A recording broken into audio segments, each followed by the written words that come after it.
my name is James. I'm a third year student from Product Industrial Design, and I'm currently doing a collaborative project for my SIP. My name is Aisyah. I'm from Communication Design, and I've been working on this internship project for the past 4 months with my teammate James from Product Design.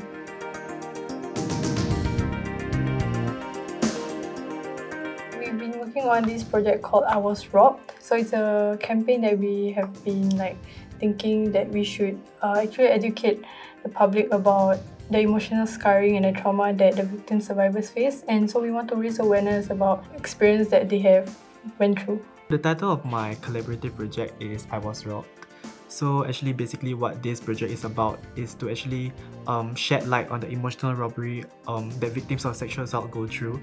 So through educating the public on the severity of an emotional scarring and all the aftermath that one will go through after a sexual assault, right? You better raise awareness and give a better understanding of how the public perception kind of views sexual assault, and this will in turn raise awareness and overall create a better and more encouraging society towards these sexual assault victims.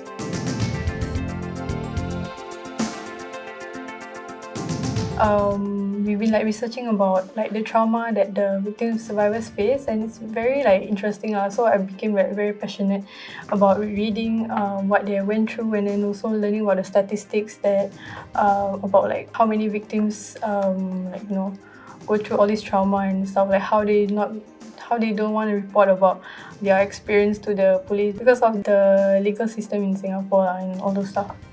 So actually from the first week leading up to this last 3 weeks, right, we actually have done a lot of surveys. So we also actually interviewed a lot of professionals. We've actually also interviewed a lot of victim survivors and this was very beneficial for me as well, because I actually, instead of just listening to their stories, online or whatever, actually was able to talk to them, and this was a very different experience because you actually get to know firsthand of the emotional scarring that they go through and all the backlash that they face from people. So I think it's very eye-opening for me. And so so that was for these past 2.5 months. So for these past 3 weeks, we have been back in school to actually execute this exhibition. So we've been to the workshop, just doing everything in school. Initially at the beginning stages, my teammate and I have been communicating through Microsoft Teams. So how we want to discuss and how we actually plan our project and how we're going to research. Then we have to compile all those stuff in a deck of slides. In the end, we have to actually present to our supervisors.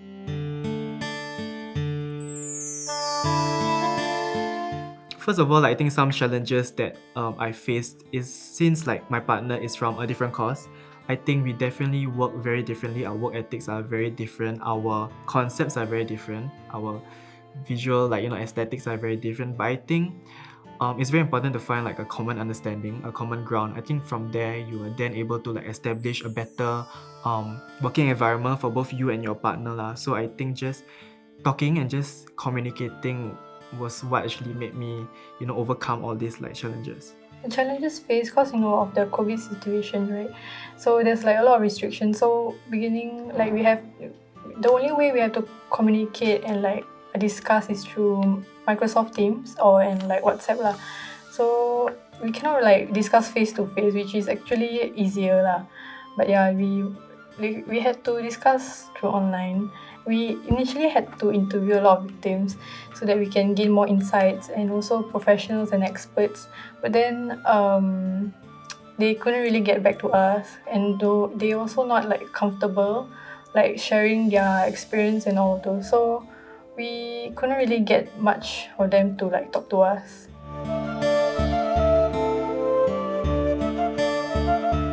My favorite part is actually shopping for the props. We had to get props from IKEA or Carousel or Art Friend. And also my favorite part was actually reading and researching about the trauma victims' experiences. The favorite part of this whole project has been this past 3 weeks, because we were actually able to be back in school to actually carry out my exhibition and actually seeing my ideas in a digital form as opposed to a physical form was not very fulfilling. Hence why when I was able to actually execute it in school now, it's actually very nice to see your ideas being in fruition and actually coming to life. So it's very fulfilling to see all my hard work over these past few months getting paid off.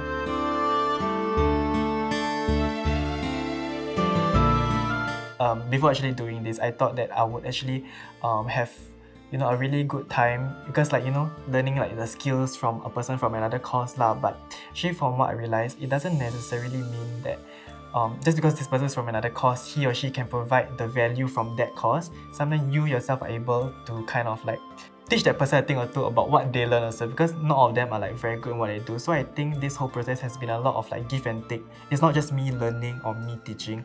We both have been bouncing off ideas, mistakes, and like successes from each other lah. So I think my perception has changed in a way that to actually not expect anything from like the person I'm working with, but rather going in there with like a very clear mind and just like working together and like get the job done. I know that collaborative projects are actually difficult because you have to constantly like discuss so that your doubts are cleared because of like different working styles. So it's hard to adapt lah.